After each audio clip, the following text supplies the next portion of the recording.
Ladies and gentlemen, we have a kitchen emergency on stage. Richard Blackwood III snatched the microphone from Samantha Williams' hands with a grin that oozed cruelty. In one arrogant motion, he seized a champagne flute and tipped it over her head. Golden bubbles streamed down Samantha's smooth, dark skin, soaking her emerald silk gown as 800 billionaires howled like hyenas. Victoria Blackwood squealed into her phone, streaming to 15,000 fans. "This is hilarious!" Viewers spammed laughing emojis, while James Blackwood clapped like a circus ringmaster, egging the crowd's savage delight. Camera flashes exploded across the ballroom, freezing Sam's humiliation in glossy, brutal snapshots. But Sam didn't flinch. Champagne slid from her jawline to the marble floor, and she stood as still as a queen carved from obsidian. Her silence cut sharper than any scream. Have you ever witnessed a life being ripped apart in real time? What no one in that room knew, her quiet response was about to bury the Blackwood empire. Richard straightened his bow tie, voice booming with smug theatrics. "Ladies and gentlemen, this is why we have protocols. The help clearly forgot which entrance to use." His words slithered through the crowd, earning clinks of approval from crystal glasses. From table 12, Margaret Foster leaned toward her oil baron husband and hissed, "How did catering get past security? This is a disgrace to the charity." James strutted like a preening peacock. "Ma'am, the service entrance is clearly marked. Kitchen staff should know better." Meanwhile, under the spotlight, Samantha's briefcase gleamed. The gold WTS monogram winked like a secret the Blackwoods were too blind to see. Calmly, she pulled out a silk handkerchief, dabbing champagne from her lashes. Her $180,000 Philippe watch caught the glare of a dozen cameras, each flash reflecting the quiet storm building in her eyes. Event coordinator Helen Carter scrambled onto the stage, red-faced and frantic, but it was already too late. "Sir, there's been a terrible mistake," Helen Carter stammered, her voice trembling. "The only mistake," Richard cut her off with venomous flair, "was letting unqualified people pass security. Handle this properly, Helen." Victoria panned her camera closer, voice gleeful for her now 60,000 live viewers. "Taos, you guys, this server actually thought she belonged on stage with real speakers. The audacity!" Comments exploded. "Second-hand embarrassment. Call HR. This is why we need better screening." At table 7, Forbes reporter Jake Morrison finally looked up from his filet mignon. His trained instincts prickled. The woman dripping champagne didn't look broken. She looked unshaken. Sam's phone buzzed softly at her hip. For a moment, the screen glowed. Bloomberg alert. Williams Tech shares surged 23% on acquisition rumors. She didn't even blink. "This," Richard thundered, pacing the stage like a tyrant with a microphone, "is what happens when people forget their place in society. Standards exist for a reason." 800 heads bobbed in obedient agreement. Diamond phones slipped from Chanel purses, capturing the lesson from every flattering angle. Then Samantha's voice sliced the air like tempered glass. "Mr. Blackwood," she said calmly, "are you certain you want this moment documented?" Richard barked a laugh. "Document away, sweetheart. Let the world see what happens when the help gets ideas above their station." Victoria howled.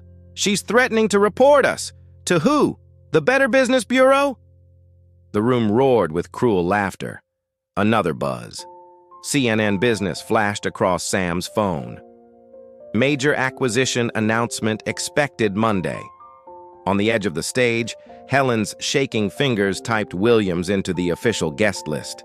The result hit her like a slap. Her face drained white. Sir, we need to—" "Not now, Helen," Richard snapped, waving her away like a mosquito.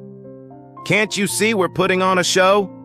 Security Chief Todd Anderson climbed the stairs, hand on his radio. "Ma'am, I'm going to need you to come with me." Sam turned her gaze directly into Victoria's phone lens. The live stream viewer count rocketed toward 90,000. Her voice was steady, regal. Before security escorts me, may I make one phone call? Richard chuckled into the mic, dripping arrogance. Call whoever you want. The damage is done. 800 witnesses and 50,000 viewers can't be wrong. Sam's slender fingers moved deliberately across her phone. She stopped at one contact, and the faintest curve touched her lips. She pressed dial. Ring. Victoria shrieked into her stream. She's calling her manager. She's about to get fired. This is better than reality TV. Richard lifted his arms, basking in the glow of humiliation he thought he'd orchestrated. Ladies and gentlemen, watch how the real world works. Actions have consequences. Ring. Second time. Helen Carter stared at her screen, heart pounding. The words on the guest list seared into her brain. Samantha Williams. Keynote speaker, CEO of Williams Tech Solutions. Announcement. Major industry acquisition. She lurched toward Richard, panic etched across her face. Sir, please. But Richard wasn't listening. Ring. Third time. Sam placed her thumb on the speaker button, her voice calm and lethal. The entire room hushed as the stage microphones prepared to broadcast the next voice to all 800 guests and nearly 100,000 live viewers. Champagne still glistened in her coils of black hair as Samantha locked eyes with Richard Blackwood III. Her voice was quiet, steady, lethal. This is your last chance to reconsider. Richard threw his head back and roared with laughter, drunk on his own arrogance. Ring. Fourth time. The echo reverberated across the ballroom speakers as Sam pressed answer. Before the voice could even emerge, Richard snatched the microphone. Ladies and gentlemen, let's not waste time on this charade. Security, remove her immediately. Todd Anderson stepped forward, hand reaching for Sam's elbow. Ma'am, please end the call and come with me. Sam lifted a single finger, one calm, imperious gesture. Todd froze, as if her stillness carried more authority than Richard's microphone. Into the phone, Sam said simply, "Join." The voice that filled the stage speakers was crisp, commanding, "Miss Williams, I was expecting your call. Are you ready for the announcement?" Gasps rippled. Victoria's chat exploded. "Who is Johnson? Plot twist incoming! This just got real!" Richard's smile faltered. "Security! I said remove her now!" But Todd didn't move. Something in that voice made him hesitate. Sam's tone didn't rise. It didn't need to. "Johnson, before we proceed, confirm the details of our acquisition for everyone here." At the Blackwood executives table, spines stiffened. Vice President Patricia Ross whispered, horrified, "Why does that name sound familiar?" Through the speakers, Johnson's words detonated like a grenade. "Of course, Ms. Williams. Williams Tech Solutions' $1.2 billion acquisition of Blackwood Industries. The announcement is scheduled for tomorrow morning." The room collapsed into silence. 800 voices strangled mid-sentence. Champagne flutes hovered in mid-air. Even the kitchen staff froze mid-step. Richard's smug face bled white. "Williams Tech, you can't possibly be..." Sam's eyes didn't flicker. "Please also confirm our new diversity and inclusion requirements for all acquired companies." Victoria's hands trembled so hard her phone nearly slipped. Her viewer count skyrocketed past 150,000, the stream now spreading like wildfire. "Yes, ma'am," Johnson's voice replied, firm and unwavering. "All executive teams must demonstrate measurable inclusive leadership practices. Companies failing to meet these standards will be excluded from acquisition consideration." The words cracked like a whip. At the head table, James Blackwood grabbed his father's arm, his voice desperate. "Dad, Williams Tech is the company buying us." And in that moment, the Blackwoods realized their empire had just been humiliated by the very woman they tried to destroy. "If she's really..." Richard's words snagged in his throat, his bluster evaporating. His once booming voice shrank to a hiss. Helen Carter shoved her tablet in his face, her hands trembling. The guest list entry burned like a death sentence. Keynote speaker, Samantha Williams. CEO, Williams Tech Solutions. Richard's knees buckled. His grip on the microphone faltered. At table 7, Forbes reporter Jake Morrison was already hammering his phone, eyes wide. Breaking, potential discrimination incident involving Williams Tech CEO at charity gala. On stage, Samantha's call rolled on, every syllable echoing through the hushed ballroom. "Johnson, what's the status of Monday's emergency board meeting?" "Everything is prepared, Miss Williams," came the steady reply. "The Blackwood Industries Board will vote on new leadership requirements as a condition of the acquisition." The words hung in the air like black smoke. Executives at the head table froze. Patrons choked on half-sipped wine. The charity ballroom had transformed into a corporate execution chamber. Victoria clawed at her phone, trying desperately to kill her live stream.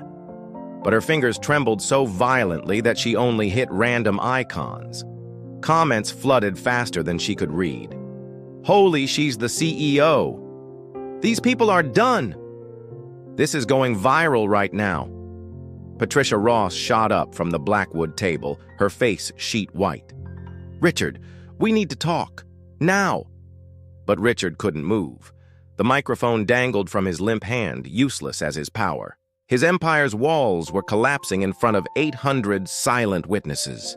Security Chief Todd Anderson backed away slowly. His gut screamed this was no longer a security issue. This was history. Samantha dabbed her cheek with her soaked silk handkerchief, her voice still impossibly calm. "There's one more matter, Johnson. Please remind me of the timeline for finalizing this acquisition." "Contracts require signature by Friday, Ms. Williams," Johnson confirmed. "Any delays or complications will trigger automatic cancellation clauses." 3 days. Richard finally croaked, his arrogance stripped bare. "Ms. Williams, surely we can discuss this privately?" Sam's gaze turned on him at last. Her dark, almond-shaped eyes glistened under the stage lights, not with tears, but with cold fire. And in that stare, everyone in the ballroom understood. Richard Blackwood wasn't negotiating anymore. He was begging. Samantha's voice was silk over steel. "Mr. Blackwood, you wanted this moment documented. You insisted everyone should watch." She swept her hand toward the ballroom, 800 guests frozen in horror, phones still raised like trembling witnesses. "You said actions have consequences." The same crowd that laughed minutes earlier now stared as if watching a slow-motion car crash. "Johnson," Sam continued into the phone, unbothered. "Given tonight's events, what's your recommendation on the acquisition timeline?" Johnson's reply was measured, but deadly. "That depends, Ms. Williams. Are there any concerns about leadership compatibility between our companies?" Richard's mouth opened and closed, a fish gasping on dry land. Sweat ran down his temples. On Victoria's phone, her live stream exploded past 200,000 viewers. The comments blurred, but 3 words carved through the chaos. "Karma." She played them. "This is insane." Sam's finger hovered over the screen. "Johnson, I'll call you back in 10 minutes with my final decision." She ended the call with a flick of her thumb. The silence that followed was suffocating. Only the faint clinking of nervous servers in the kitchen broke it. She turned to face Richard, the man who had drenched her in champagne not 3 minutes earlier. "Now," she said softly, "would you like to discuss this properly?" Richard's hand trembled around the microphone. His voice cracked. "Miss Williams, I'm sure we can resolve this misunderstanding." Sam's reply cut him in half. "Misunderstanding? You called me a monkey. You poured champagne over my head. 800 people watched you humiliate me." She pointed at Victoria's phone, still live. "And you broadcast it to the world." Victoria fumbled, finally killing the stream. But it was too late. Screenshots had already escaped, and Champagnegate began trending across Twitter like wildfire. James rushed forward, desperate. "Look, we didn't know who you were." Sam didn't even glance at him. "The guest list clearly identified me. Your coordinator tried to warn your father twice." Helen Carter stood stricken at the edge of the stage, hugging her tablet like a shield. Richard staggered forward, voice small, broken. "Miss Williams, I sincerely apologize. Perhaps we could discuss the acquisition terms privately." Sam tilted her head, eyes gleaming. "The acquisition?" A slow smile curved her lips. "Mr. Blackwood, you've misunderstood something fundamental." She drew her phone again, scrolling contacts with deliberate calm. The ballroom seemed to lean closer. "Johnson wasn't calling about purchasing your company." Richard blinked, swayed. "What?" Sam's words detonated. "Williams Tech already owns 31% of Blackwood Industries stock. We've been your largest shareholder for 8 months. The room gasped like a single organism. Patricia Ross shot up from the head table. "That's impossible. We would have been notified." Sam's tone was almost amused. "Perfectly legal. Your board approved every transaction." Her thumb stopped at a name. She tapped dial. "Johnson." The ballroom held its breath. "Yes." Johnson's voice came smooth and lethal. "It's time for the second announcement." Richard's skin turned from pale to a corpse gray. "Second announcement?" he rasped. The line clicked. Then through the speakers came words that detonated like gunfire. "Ms. Williams, are you ready to proceed with the hostile takeover?" The phrase hostile takeover ricocheted across the marble ballroom. 800 gasps exploded at once. Victoria's hands went slack. Her phone clattered across the stage like a fallen weapon. Sam didn't flinch. "Johnson, please explain our current position to everyone here." "Certainly," Johnson replied, his voice amplified to every trembling ear.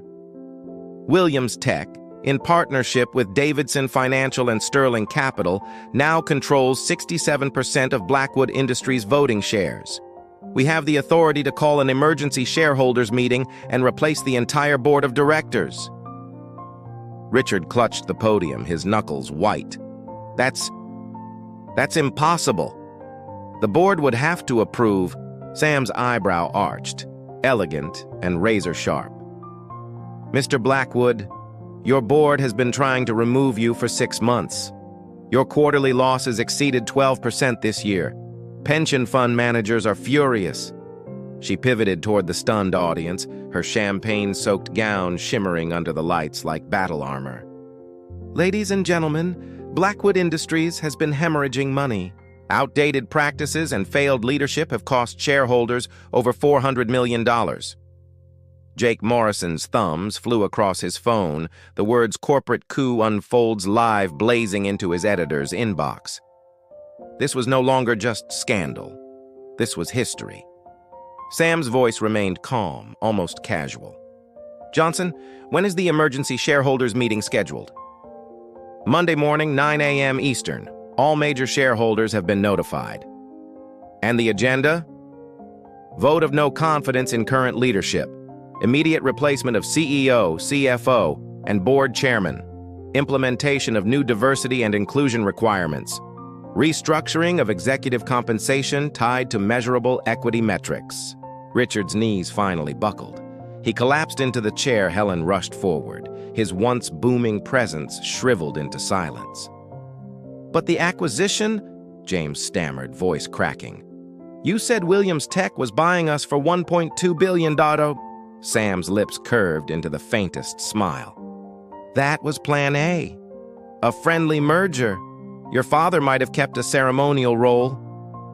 She turned and pinned Richard with her gaze. "You just activated Plan B." A ripple of horror ran through the crowd. Phones clicked furiously, capturing every second for a world already watching. "Plan B," Samantha continued, her voice deliberate, regal, "means removing your father entirely. Blackwood Industries becomes a subsidiary of Williams Tech.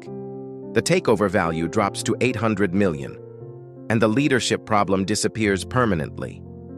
Victoria's squeak cracked the silence. "You can't do this. This is revenge." Sam pivoted toward her, her posture unshaken, queenly. "Revenge?" She held up her phone, the glowing red record icon reflected in her dark eyes. "Mrs. Blackwood, this is business. Your husband's behavior tonight simply proved why your company's leadership must change." Her voice lowered, but it carried like thunder. "And now the entire world has the receipts. Every word is documented. His fitness to lead has been publicly shredded." Patricia Ross, usually unflappable, rose from her chair, her face drawn. "Ms. Williams, what would it take to return to the original acquisition plan?" Sam tapped her phone lightly, the rhythm of a queen drumming judgment. "Johnson," she said evenly into the speaker, "remind me of the conditions for reverting to Plan A. Public acknowledgement of wrongdoing, immediate implementation of bias training for all leadership, third-party oversight of diversity initiatives, and personal guarantees from Mr. Blackwood regarding future conduct." Richard's head jerked up, arrogance replaced by sheer desperation. "Ms. Williams, I made a terrible mistake. I'll do whatever it takes." Sam's gaze cut through him like steel. "Mr. Blackwood, you have exactly 3 minutes to decide. Plan A with conditions, or Plan B with total restructuring." She glanced at her watch. "Choose wisely. 200,000 people are watching. The market opens in 12 hours. Victoria collapsed into tears. James stared at his father as though seeing a stranger. The crowd of billionaires, predators themselves, sat paralyzed, watching one of their own devoured alive. Richard Blackwood III, once king of the boardroom, sat wilted in his chair while champagne stains dried across Samantha Williams' gown like a crown of battle scars. Sam checked her watch again. 2 minutes, 30 seconds. Richard's voice cracked. He leaned into the microphone, broken. "Plan A. I choose Plan A." Sam didn't answer. She simply studied him with the detached precision of a surgeon deciding where to cut. "Johnson," she finally said, her tone surgical, "Mr. Blackwood has indicated interest in Plan A. Outline the specific requirements." "Certainly," Johnson replied.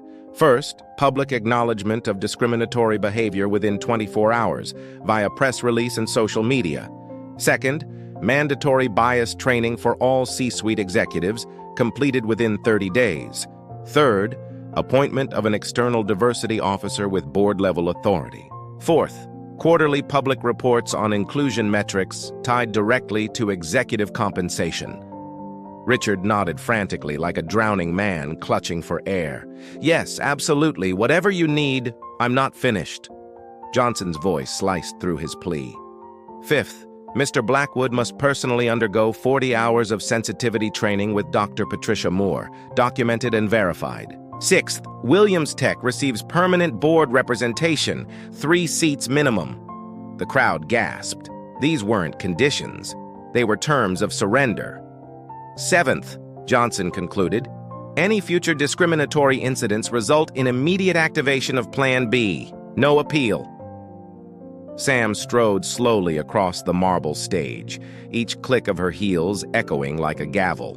Her hair still carried dried champagne, yet her presence radiated sovereign control. "Mr. Blackwood, do you understand these terms?" Richard's voice broke. "Yes." Sam's tone hardened. "Into the microphone. 800 witnesses need to hear your acceptance clearly." Richard's body trembled as he forced himself upright. "Yes, I understand, and accept all terms." Sam's expression didn't soften.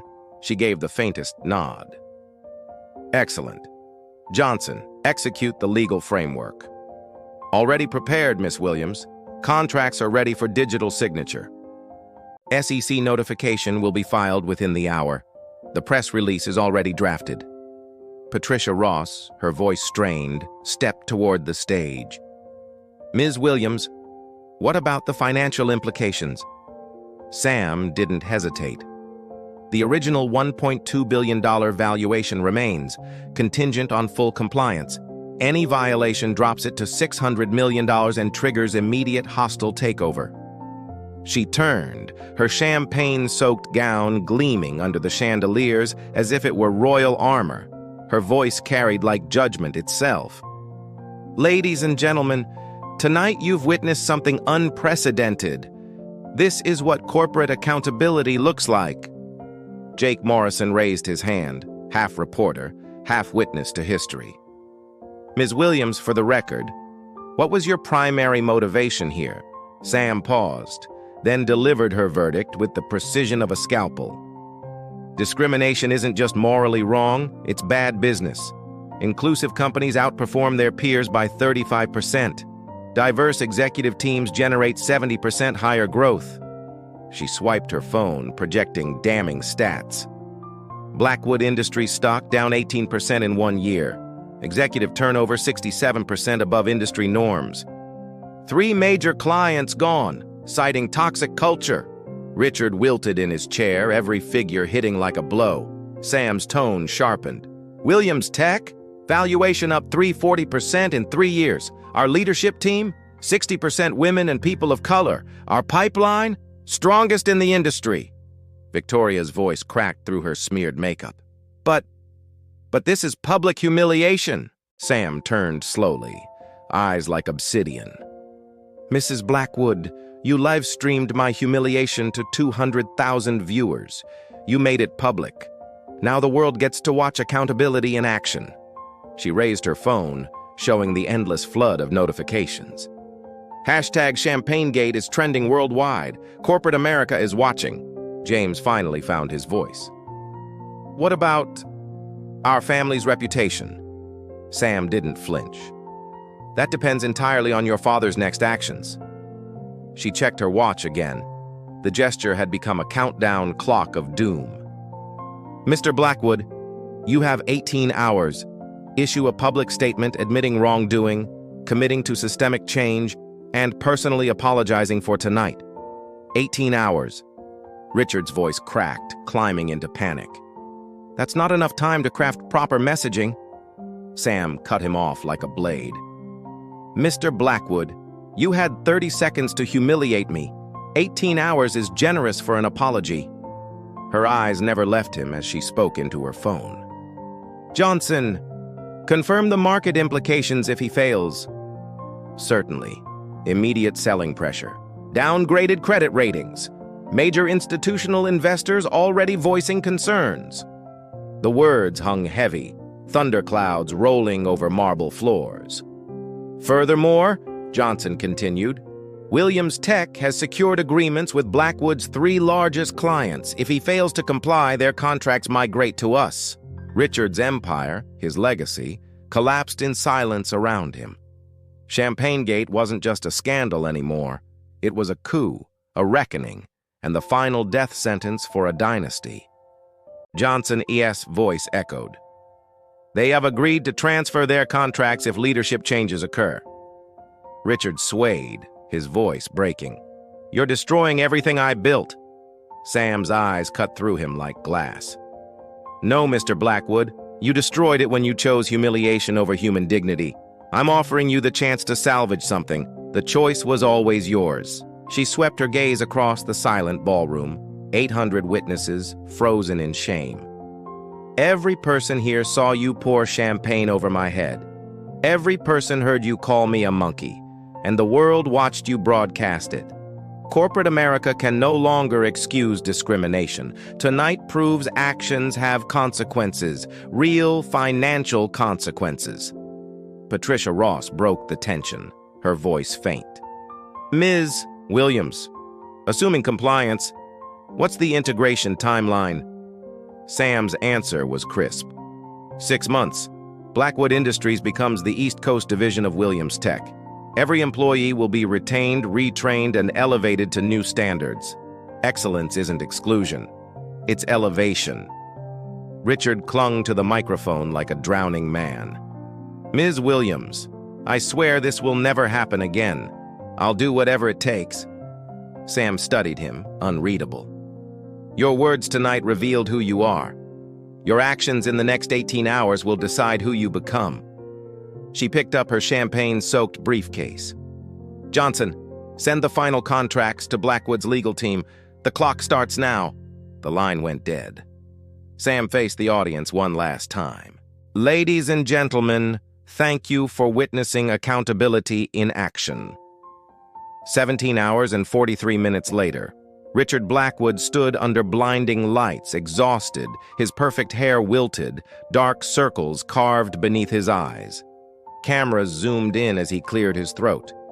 Ladies and gentlemen of the press, I am here to address my inexcusable behavior. At 6 a.m., the press release had hit inboxes worldwide. By 7, it dominated every news network. CNN ran a split screen, Richard's apology on the left, Victoria's live stream replay looping on the right. I humiliated Ms. Samantha Williams with racist language and degrading actions. This behavior was unacceptable, indefensible, and shameful. I take full responsibility. Behind him, the stock ticker showed plus 3%, Blackwood's first positive movement in weeks. Effective immediately, I will undergo sensitivity training with Dr. Patricia Moore. Blackwood Industries will implement inclusive leadership standards in partnership with Williams Tech Solutions. Reporters pounced.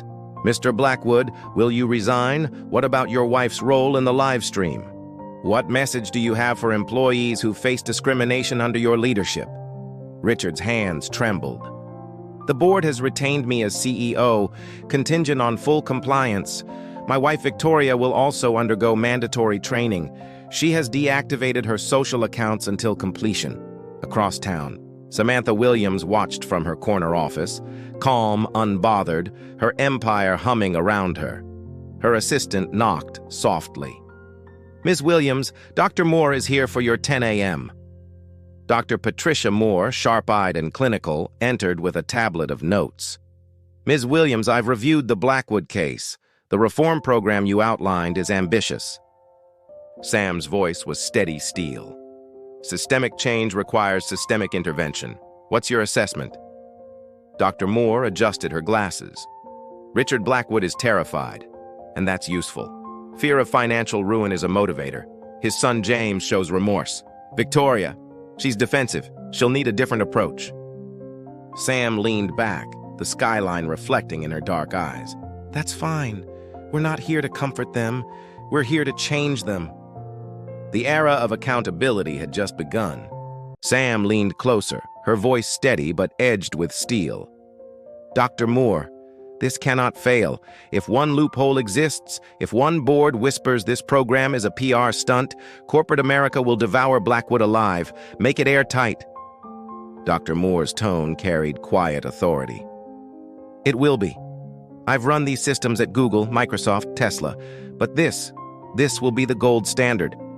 Meanwhile, at Blackwood Industries, the emergency board meeting unfolded like a battlefield debrief. Patricia Ross stood tall, clicker in hand. Williams Tech integration is ahead of schedule. Employee retention, 94%, higher than projected. Client confidence is rebounding. And gentlemen, she paused, letting the graph on the screen spike upward. For the first time in years, innovation pipelines are unclogged. Projected growth? Double-digit. Thomas Chen frowned, but the numbers silenced his doubt. Murmurs turned into nods. The room, once fractured, leaned toward belief. Across headquarters, transformation was visible. Posters declaring inclusive excellence is non-negotiable lined the walls. QR codes for anonymous reporting shone in every conference room. Digital dashboards in the lobby tracked diversity metrics in real time. Employees gathered, pointing, smiling, whispering, "Finally, someone's watching." And in the executive training center, Richard Blackwood squirmed like a schoolboy in detention. Mr. Blackwood, Dr. Moore pressed, what went through your mind when you first saw Ms. Williams on stage? He hesitated. I assumed she didn't belong there. What assumptions, specifically? His voice cracked. That she was service staff. And what evidence did you use for that assumption? The silence was suffocating. Finally, he muttered, her race, her dress, the fact she wasn't in a gown like the others. Dr. Moore's eyes were knives. And how would such assumptions infect your leadership? They'd blind me. I'd overlook qualified talent. I'd make hiring decisions poisoned by prejudice instead of merit.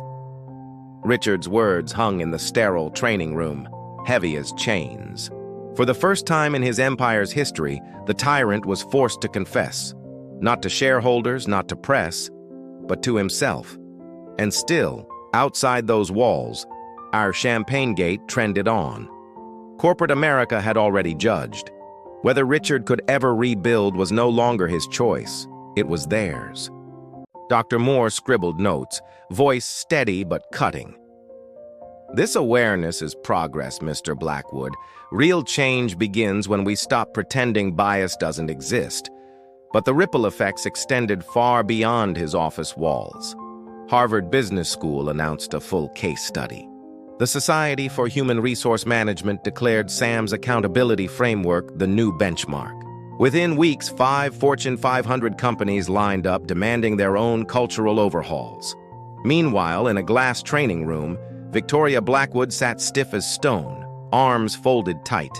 Dr. Jennifer Walsh met her glare with patience. Mrs. Blackwood, your live stream reached 200,000 viewers. What message did you think that sent? I was just recording, Victoria muttered. Your words included, "This is hilarious. She should know her place." Walsh's tone was surgical. How do you think viewers interpreted that? The color drained from Victoria's cheeks. She squirmed. I wasn't thinking about interpretation. Social media amplifies our unconscious bias, Walsh replied. Your platform gave prejudice a global microphone. Weeks bled into months. Slowly, reluctantly, Victoria's arrogance cracked. She stopped rolling her eyes. She started listening. 3 months later, the first Blackwood Industries diversity report landed. The results were staggering. Employee satisfaction up 34%, innovation pipeline expanded 67%, client retention at 98%, revenue growth plus 23%.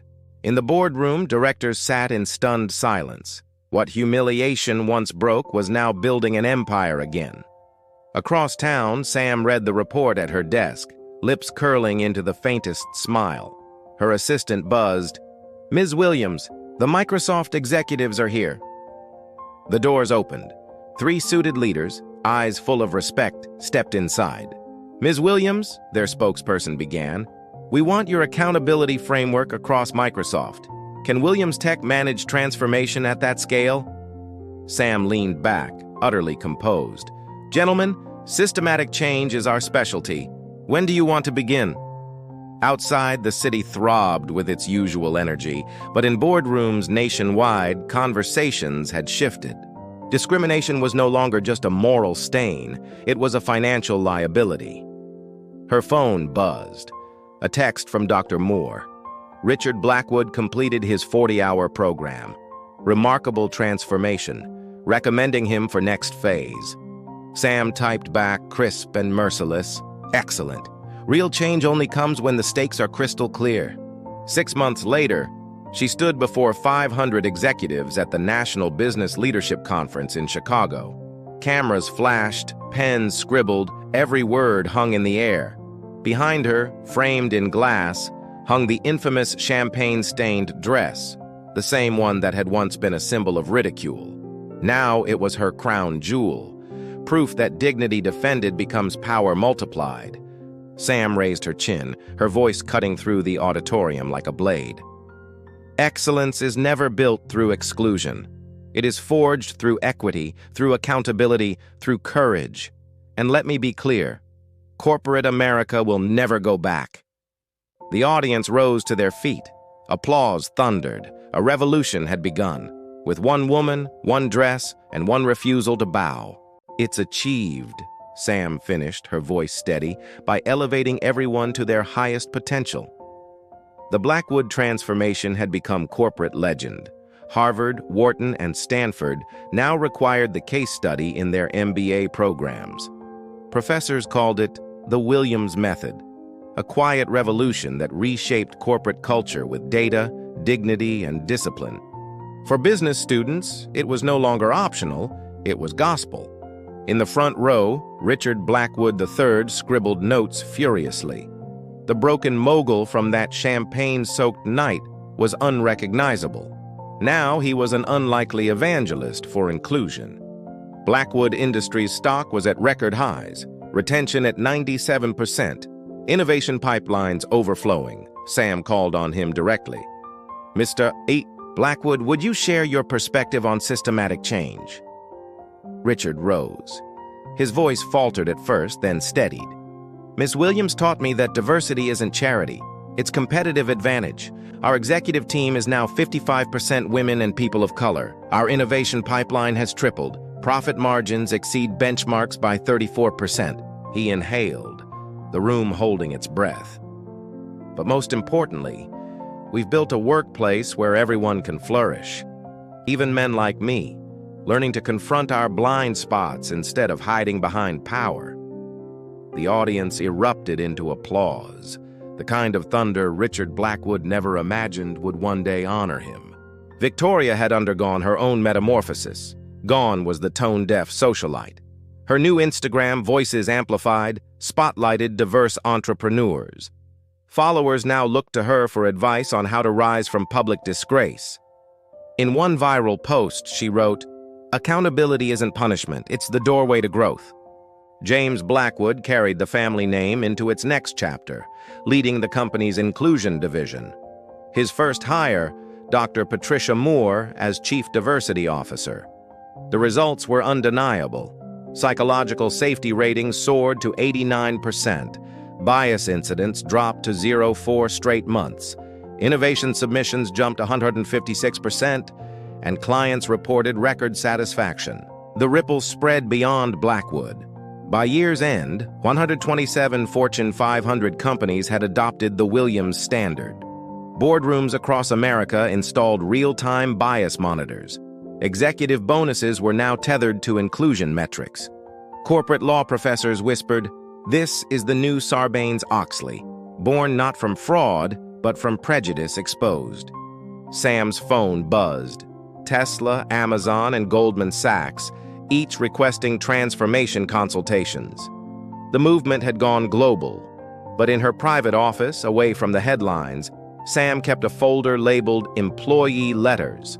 Hundreds of handwritten notes and emails, stories from secretaries, engineers, analysts, janitors, voices once silenced by bias. They spoke of feeling seen, of finally daring to share ideas, of staying in jobs they once planned to leave. Sam ran her fingers across the stack.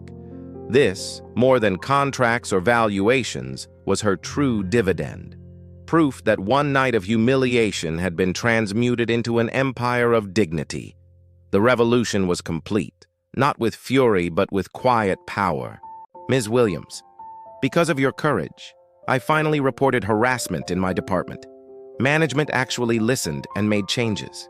The anonymous reporting system saved my career. I can contribute authentically now. My daughter saw your press conference. She said she wants to be a CEO like you.